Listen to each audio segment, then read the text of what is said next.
வணக்கம் தலைமைகளே. இன்றைக்கு ஆகஸ்ட் மாதம் 19ஆம் தேதி புதன்கிழமை. நேற்று இரவு செவ்வாய் இரவு அரபு நாடான மேலும் இஸ்ரேலின் அண்டை நாடான சிரியா இஸ்ரேல் விமானப்படையால் கடுமையான தாக்குதலுக்கு உள்ளாயிருக்கு. இந்த அரபு நாடுகளின் அவமானம் தொடர்ச்சியாக நடந்துட்டு இருக்கு. அரபு நாடுகள் மற்றும் இஸ்லாமிய நாடுகளின் இஸ்ரேலுக்கு எதிரான அவமானம் தொடர்ச்சியாக நடக்குது. உண்மையாகவே போர்களை இஸ்ரேலிருந்து கற்றுக்கணும். அதாவது ஒரு பிரச்சனையை முளையிலேயே கிள்ளி எறிய வேண்டும் என்பது இஸ்ரேல்கிட்ட இந்த தாக்குதலை கற்றுக்கலாம். மேலும் உளவுத்துறை மிக சிறப்பாக இருப்பது தான் ஒரு தேசத்தின் வெற்றிக்கு காரணம்னு சொல்லி இந்த தாக்குதலை நம்ம தெரிஞ்சுக்கொள்ளலாம். இன்றைக்கு நான் பேசிய பதிவில் கூட நான் ரஷ்யா பற்றி சொல்லும்போது சொல்லியிருந்தேன். உக்ரைனை 1 கோடி ட்ரோன் வருஷத்துக்கு செய்ய அனுமதித்து விட்டு இப்ப போய் அடிக்கிறாங்கிறது காலம் கடந்த செய்யும். இங்கே தான் ரஷ்யாவும் ரஷ்ய உளவுத்துறையும் தப்பு பண்ணாங்க. ஆனால் இந்த தாக்குதலை கொஞ்சம் பாருங்க. இந்த தாக்குதல் அரபுகளின் இஸ்லாமியர்களின் பெரிய அவமானம். ஏன்னா இந்த தாக்குதலுக்கு காரணமே துருக்கி தான்.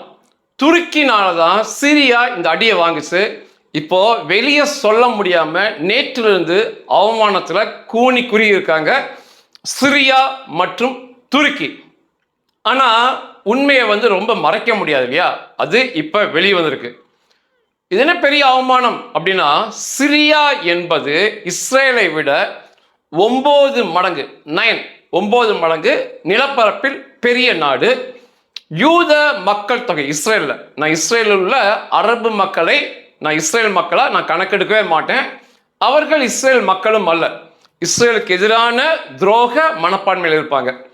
இஸ்ரேலில் உள்ள யூத மக்களை விட 3 மடங்கு அதிக மக்கள் தொகையை உள்ள நாடு சிரியா. அரபு நாடுகள், எண்ணற்ற நாடுகள் துணைக்கு இருந்துமே இப்படி தொடர்ச்சியாக அடி வாங்கி வெட்கக்கேடான நிலையில் இருப்பது தொடர்ந்து நடக்குது. இன்னைக்கு சிரியாவுடைய அதிபர் அகமது அல் சாரா, இவன் முன்னாள் ஐஎஸ் பயங்கரவாத இயக்கத்தில் ஒரு ஜிகாதி வெறியன், ஒரு பிராந்திய தளபதி. ஐஎஸ்ஐஎஸ்க்கு மொத்தமாக தளபதி இருந்தான் ஒருத்தன், அவனை கொண்டுட்டாங்க. இவன் ஒரு பிராந்திய தளபதி அல் சரா. ஐஎஸ்ஐஎஸ் கொடுமையாக வேட்டையாடப்படும் போது இவன் உயிருக்கு பயந்து தப்பிச்சு ஒரு சிறிய குழுவோடு, பயங்கரவாத குழுவோடு சிரியாவை பிடித்து இப்போ சிரியாவில் ஆட்சி செய்யலாம். ஆனால் இவன் முன்னாள் ஜிகாதி பயங்கரவாதி தான். அந்த ஐஎஸ்ஐஎஸ்ஸில் இருந்ததற்கான மன்னிப்போ அல்லது தெரியாமல் இருந்து விட்டேன் என்று சொல்வதோ அல்லது இனிமேல் இப்படி செய்ய மாட்டேன் என்ற எந்தவித வருத்தத்தையும் மன்னிப்பையும் இதுவரை அல் சரா பதிவு செய்ததே இல்லை. இவன் அதிபராக வந்திருந்து தொடர்ச்சியாக அமெரிக்கா, ஐரோப்பா நாடுகளுக்கு சுற்றுப்பயணம் செய்து அந்த நாடுகளோடு மிகப்பெரிய அளவு நட்புணர்வை பேணிக்கொண்டே இருக்கான். இஸ்ரேல் என்ன சொல்றாங்கன்னா, ஒரு காலத்தில் பயங்கரவாதியாக இருந்தவன் கண்டிப்பா பயங்கரவாதி தான், ஒரு காலத்தில் ஜிகாதி, எப்பொழுதும் ஜிகாதி தான். இந்த அல் சரா என்பவனால் நிச்சயமாக பிற்காலத்தில் ஒரு பெரிய அளவு போர் இந்த பிராந்தியத்தில் ஏற்படும் அப்படின்னு சொல்றாங்க. ஆனா எதற்குமே இந்த அல் சரா எந்த பதிலடியும் தரமாட்டான். இஸ்ரேல் போய் தாக்குதல் நடத்தினாலும் பதிலடி தரமாட்டான். இராணுவ ரீதியாக சிரியா ராணுவ வீரர்களை கொண்டு இஸ்ரேல் எல்லையில் நிறுத்த மாட்டான். பதிலடியா வாய்களில் பதிலடியும் கொடுக்க மாட்டான். எதை செய்தாலும் அமைதியா இருப்பான். இந்த அமைதி தான் எனக்கு யோசனையை தருது. அதாவது கோபத்தை வெளிப்படுத்தினா அவனை ஏற்றுக்கொள்ளலாம். எதையுமே வெளிப்படுத்தாம இப்படி அமைதியாக இருப்பவன் மிகப்பெரிய, இஸ்ரேல் சொல்லுவது போல, நாளைக்கு மிகப்பெரிய ஆபத்தாக மாறுவான். நிச்சயமா இவனுக்குலாம் வாய்ப்பு கிடைச்சதுன்னா திரும்ப மிகப்பெரிய ஐஎஸ் போல ஒரு இயக்கத்தை உருவாக்கி உலகம் முழுவதும் இவன் சாமானிய மக்களை, வேற்று மத மக்களை கொல்ல தயங்கவே மாட்டான். பார்க்கலாம் எப்படி போதும் சொல்லி பார்க்கலாம். இது ஏன் இந்த சண்டை வந்தது அப்படின்னா, துருக்கி தொடர்ச்சியாக அந்த பகுதியில் தான் ஒரு வல்லரசு என்று காட்டுவதற்காக முயற்சி செய்து கொண்டே இருக்கு. அப்பெல்லாம் கிடையாது. ஆனால் அவனுக்கு அவனே நினச்சிக்கிறான். ஒரு நாள் அடி வாங்கும் போது தான் அவனுக்கு புரியும், தான் ஒரு வல்லரசுன்னு நினச்சிக்கிட்டு இருக்கான். காசா பிரச்சனையில் காசாவுக்குள் நாங்கள் வருவோம் அப்படின்னு சொன்னால், இரண்டாவது லெபனானை இப்போ தாக்கும்போது லெபனானுக்கு உதவியாக துருக்கி இராணுவம் வரலாம் என்ற நிலைப்பாடு இருக்கு. இப்போ சிரியாவில் இந்த பிரச்சனைக்கு அவன் தான் காரணம் அமைஞ்சான். இதை விட மெக்கா ஒப்பந்தம் பாகிஸ்தான், துருக்கி, சவுதி அரேபியா போட்டது, இப்படி தொடர்ச்சியாக துருக்கி பிரச்சனையை கொடுத்துக்கிட்டே இருக்கு. இந்த தாக்குதல் நடந்த இடம் சிரியால அபு அல் துகூர் என்ற விமானத்தளம். இது ஒரு இராணுவ விமானத்தளம், மிக பெரியது, கைவிடப்பட்ட நிலையில் இருப்பது. சிரியால அலிப்போ என்ற நகரத்துக்கு அருகில் அபு அல் துகூர் என்ற கிராமத்துக்கு அருகில் இந்த விமானத்தளம் இருக்கு. இராணுவ விமான தளம் மிக பெரியது. அருகில் பாலைவனம் இருக்கு. இங்கிருந்து 70 கிலோமீட்டர் தள்ளி போனா துருக்கியுடைய எல்லை வரும். இந்த இராணுவ விமானத்தில் வந்து 70 கிலோமீட்டர் தள்ளி போனா துருக்கி தொடர்ச்சியாக என்ன சொல்றாங்கன்னா, இந்த சிரியாவை இராணுவ ரீதியாக பலப்படுத்துவோம் மற்றும் பொருளாதார ரீதியாக நாங்கள் பலப்படுத்துவோம், இஸ்ரேலுக்கு எதிராக சிரியாவை நிற்க வைப்போம்னு சொல்லி தொடர்ச்சியாக செயல்பட்டு கொண்டே இருக்காங்க. சிரியா இராணுவ வீரர்களுக்கு ஆயுத பயிற்சி கூட துருக்கி செய்வதாக தகவல் வந்திருக்கு. இந்த இராணுவ விமானத்தளம் 23 சதுர கிலோமீட்டர் பரப்பளவு உள்ளது, ஓரளவு பெரியது. அநேக விமான ஓடுதளங்கள், போர் விமான மற்றும் விமான ஓடுதளங்கள் இதில் இருக்கு. இது பலமுறை வந்து இந்த இராணுவ தளம் கைமாறி தாக்கப்பட்டே இருக்கு. 2015 சிரியாவுடைய அதிபராக இருந்த பாஷர் அல் ஆசாத்துக்கு எதிரான புரட்சி படைகள் இந்த விமான தளத்தை கைப்பற்றினாங்க. 2017 ரஷ்யாவுடைய உதவியோட சிரிய அதிபர் பாஷர் அல் ஆசாத் திரும்ப கைப்பற்றினாரு. திரும்ப இந்த விமானம் கைப்பற்றுவது, மீட்கப்படுவது என்று இருந்து கொண்டே இருக்கும். ஆனால் இந்த விமான தளத்தை சரி செய்து விமான ஓடுதளங்களை எல்லாம் மிக சரியாக பழுது பார்த்து விட்டால் நாளை நடக்கின்ற போரில் இந்த விமானத்தளம் பெரிய பங்கு வகிக்கும். ஏன்னா துருக்கி வந்து அடுத்த சண்டையில் இஸ்ரேலுக்கு எதிராக கலந்து கொள்ளலாம் என்று இருக்காங்க. அதாவது துருக்கி, அதற்கடுத்து இந்த சிரியாவில் உள்ள இராணுவ விமானத்தளம், அதற்கடுத்து இஸ்ரேல் வரும். அப்போ துருக்கி வந்து நேரடியாக தாக்குதல், விமானப்படை மூலமாக தாக்குதல் நடத்தாம இந்த விமானத்தளத்திற்கு வந்துவிட்டு இந்த விமானத்தளத்தில் எரிபொருள் நிரப்பும் வசதியெல்லாம் செய்து கொள்ளலாம். ஏன்னா மிகப்பெரியது. அங்கே இருந்து இஸ்ரேலுக்கு வரலாம்.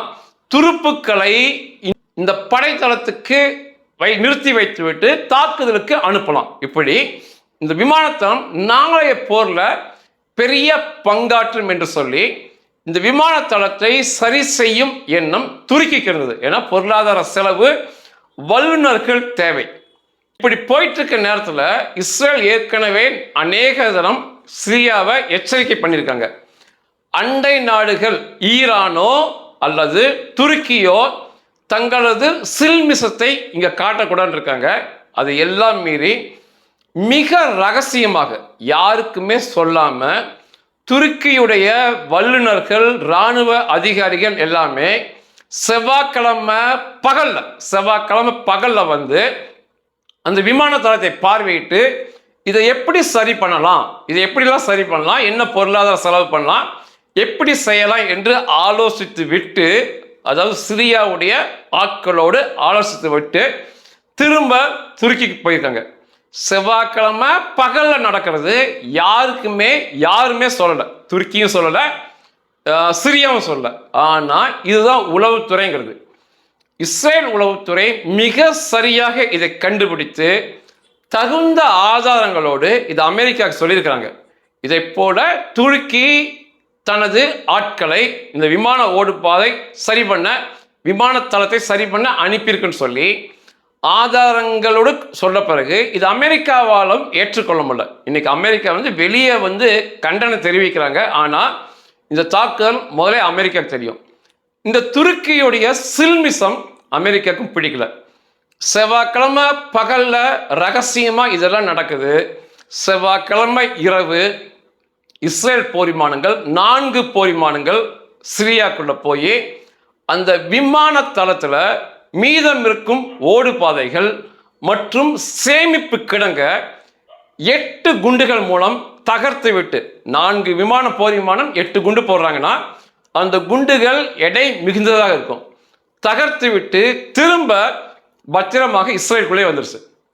இது சிரியால யாருக்குமே தெரியல. இரவுல இஸ்ரேல் போர் விமானம் வந்ததுன்னு தெரியல, தாக்கியதுன்னு தெரியல, திரும்ப போனதுன்னு தெரியல. காலையில பார்க்கும்போது அந்த விமானத்தளம் பலத்த சேதத்துக்குள்ளாயிருக்கு. யாரோ தாக்கியிருக்காங்கன்னு தெரியுது, யாருன்னே சிரியாவால் கண்டுபிடிக்க முடியல. அப்போ இந்த சிரியாவுடைய உளவுத்துறை லட்சணத்தை பாருங்க. சிரியாவுடைய வான் பாதுகாப்பு சாதனங்கள், சிரியா ரஷ்யாவுடைய ஆயுதங்களை நம்பி செயல்படுகின்ற நாடு. அப்ப சிரியாவுடைய வான் பாதுகாப்பு லட்சணத்தை பாருங்க, சிரியாவுடைய இராணுவத்தின் லட்சணத்தை பாருங்க. அதே சமயம் இஸ்ரேல் பாருங்க, இஸ்ரேல் உளவுத்துறை செவ்வாய்க்கிழமை காலைல பார்க்குறாங்க, ரகசியமாக பார்க்குறாங்க, கண்டுபிடிச்சு செவ்வாய்க்கிழமை நைட்டே அடிச்சுட்டாங்க. அடிச்சுட்டு திரும்பியும் போயிட்டாங்க. அதுக்கப்புறம் தான் இஸ்ரேலுடைய சில அதிகாரிகள் இந்த தாக்குதலை ஏற்றுக்கொண்டாங்க. இது இஸ்ரேல் பண்ணியது தான். இது ஒரு வார்னிங் ஷாட், அதாவது எச்சரிக்கை தாக்குதல். சிரியா இதை போன்ற சில்மிசங்களை வெளி உலகிற்கு நல்லவனாக காட்டிக்கொண்டு திரைமறைவில் இந்த சில்மிசத்தை பண்ணி கொண்டிருந்தா இதைவிட மிகப்பெரிய பின் விளைவை சந்திக்க வேண்டும். அதனால சிப்புன்னு இருக்கிறது சிரியாவிற்கும் துருக்கிக்கும் நல்லது சொல்லி ஒரு மிரட்டலை பகிரங்கமாக அதுவுமே கலக்கலாக சொல்லியிருக்காங்கன்னு சொன்னோம். 4 நாடுகள் கண்டனம் தெரிவிச்சிருக்கு இந்த தாக்குதலுக்கு. ஒன்று அமெரிக்கா.